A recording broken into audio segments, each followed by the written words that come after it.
Hello, my name is Carolyn Dean, drcarolyndean.com. I'm a medical doctor and a naturopathic doctor, and I live in beautiful Maui. I've finished my 20-second health book, I have a free newsletter, and I also have an online wellness program that you can join. And today in this series, I'll be talking about dieting.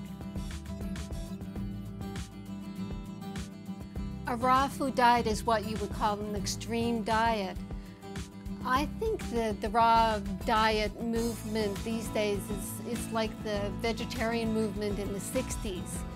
And it's high carbohydrate for sure because you're mainly using plant foods, but there is a segment of the raw food movement that is moving into raw meat and raw fish because some of them feel they're not getting enough nutrition from the raw plant foods. Now, with a raw diet, you're looking at the need for a lot of processing. For example, when you use grains or beans, you have to soak those foods. Beans and seeds require soaking and sprouting.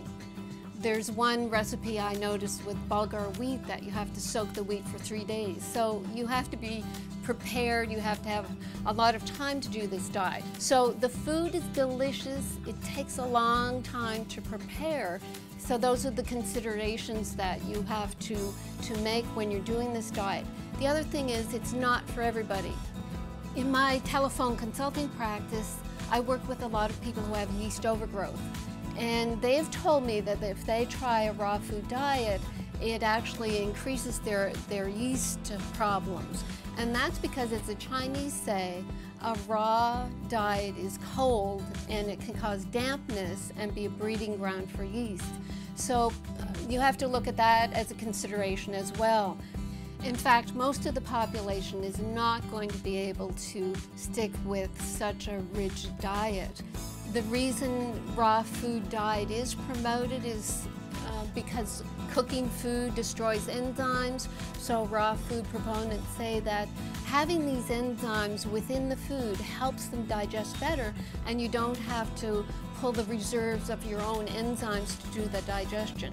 So there are a lot of good reasons to do a raw diet, but I just tell people to pull some of those raw foods into your standard good diet. And you'll do well by lowering your portions of foods, drinking lots of water between meals, all the good advice that you read in all these books without being fanatic.